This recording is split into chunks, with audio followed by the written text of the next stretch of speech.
नमस्कार दोस्तों, आप सभी का study quiz with Nirmala YouTube channel पर स्वागत है। आज कलाम प्री रीड 2.0 का पेपर हुआ है, जो कि कलाम अकेडमी सीकर के द्वारा आयोजित करवाया गया है। बहुत ही शानदार पेपर बनाया गया है। मैंने जस्ट अभी एसएसटी और साइकोलॉजी का पेपर अपलोड किया है। आप मुझे सॉल्व कीजिए और अपना स्कोर चेक कीजिए, कितना आपके स्कोर बैठ रहा है, आपकी तैयारी कैसी चल रही है, क्योंकि अभी आपके पास 20 दिन और है अच्छे से तैयारी करने के लिए। तो आप अपना जो पढ़ाई का लेवल है वो जांच सकते हैं खुद। इसलिए मेरे साथ बने रहिए, मेरे चैनल को सब्सक्राइब कीजिए और बेल आइकन को प्रेस कर दीजिए ताकि आने वाली वीडियो आपको मिलती रहे।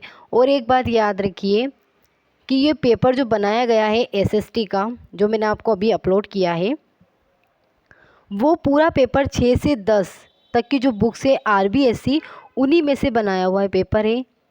जिस तरीके से कलाम अकेडमी ने कोशिश की है पूरे पेपर को अच्छे से बनाने की, पूरा पेपर करवाया है।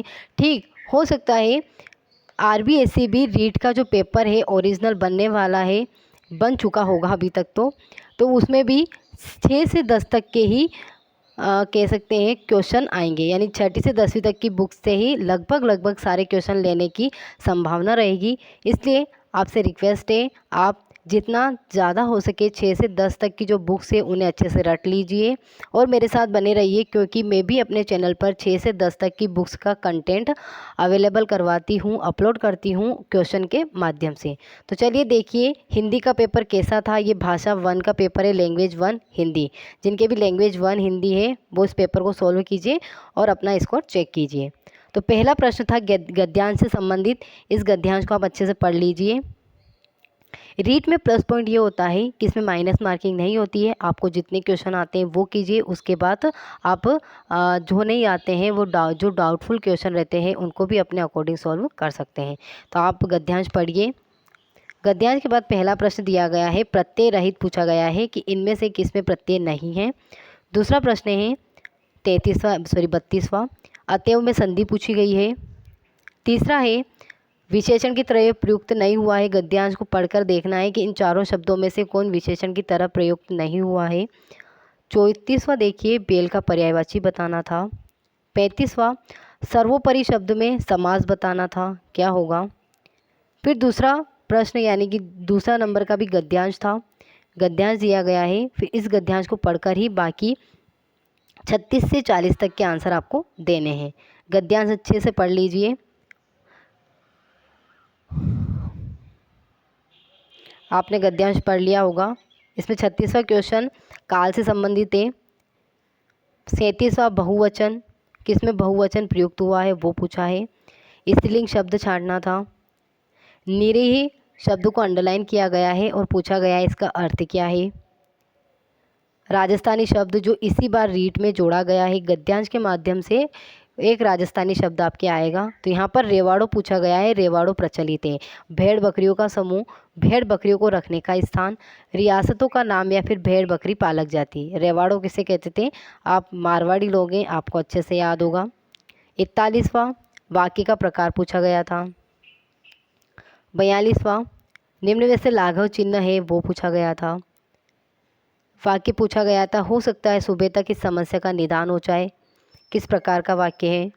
44वां कुपात्र द्वारा श्रेष्ठ वस्तु का भोग करना लोकोक्ति है वो बताना था। 45वां क्रिया विशेषण पदबंध का उदाहरण बताना है। 46 से 60 तक के क्वेश्चन शिक्षण विधियों से संबंधित है। तो देखिए, वह कौन सी विधि है जो लेखन व उच्चारण में तो प्रारंभिक स्तर के लिए व रचना शिक्षण के लिए माध्यमिक स्तर पर उपयोगी है वो बताना था। साहित्य की विविध विधाओं का ज्ञान प्राप्त करना भाषा शिक्षण का किस श्रेणी का उद्देश्य है। 48 व्याकरण शिक्षण की कौन सी विधि प्रयोग व सहयोग प्रणाली पर आधारित है। 49 सुमेलित कीजिए, इनको सुमेलित करना था। आप मेरे साथ बने रहिए और चैनल सब्सक्राइब कर लीजिए, क्योंकि मैं अभी थोड़ी देर बाद ही इन सारे क्वेश्चंस के हल लेकर आऊँगी, यानी क्वेश्चंस आंसर बताऊँगी, पेपर सॉल्यूशन करवाऊँगी। तो आप मेरे साथ बने रहिए और अपने दोस्तों में मेरी वीडियो को शेयर कीजिए। 49 में मैच करना था। 50 में स्वाध्याय विधि भी किसे कहते हैं वो बताना था। 51 में सुनना और बोलना कौशल के विकास के लिए कौन सी विद्या अधिक सहायक होगी वो बताना था। असत्य कथन बताना है 52 में। 53 में ग्रहणात्मक कौशल कौन से होते हैं जिनसे हम ग्रहण करते हैं वो बताना था। 54 पाठ्य पुस्तक में विषय वस्तु का प्रस्तुतिकरण होता है, यानी सिद्धांत शिक्षण सूत्र बताना था किस तरीके से होता है। 55 में देखिए श्रवण व लेखन कौशल को विकसित करने का साधन है, क्या साधन है वो बताना था। 56 निम्न में से किसमें विद्यार्थी को स्व आकलन का अवसर प्रदान किया जाता है। सत्य कथन बताना है, इन चारों को पढ़िए और कौन सा सत्य है वो बताइए। 58 में उपलब्धि परीक्षण के स्वरूप निर्माण के अंतर्गत ध्यान नहीं रखा जाता है, वो बताना है। 59 गोदान प्रेमचंद तो रामचरित मानस यह उदाहरण है, वो बताना है किस तरीके का उदाहरण है, प्रश्न लेवल पूछा गया है। 60 सतत एवं व्यापक मूल्यांकन में दायरे की व्यापकता से क्या तात्पर्य। तो दोस्तों देखा आपने, पेपर सिंपल ही था, व्याकरण से ज़्यादा शिक्षण वीडियो से संबंधित प्रश्न जो है सिंपल है, इन्हें कीजिए और मेरे चैनल को प्लीज़ सब्सक्राइब कर लीजिए, अपने दोस्तों में शेयर कीजिए और वीडियो को लाइक ज़रूर कीजिए।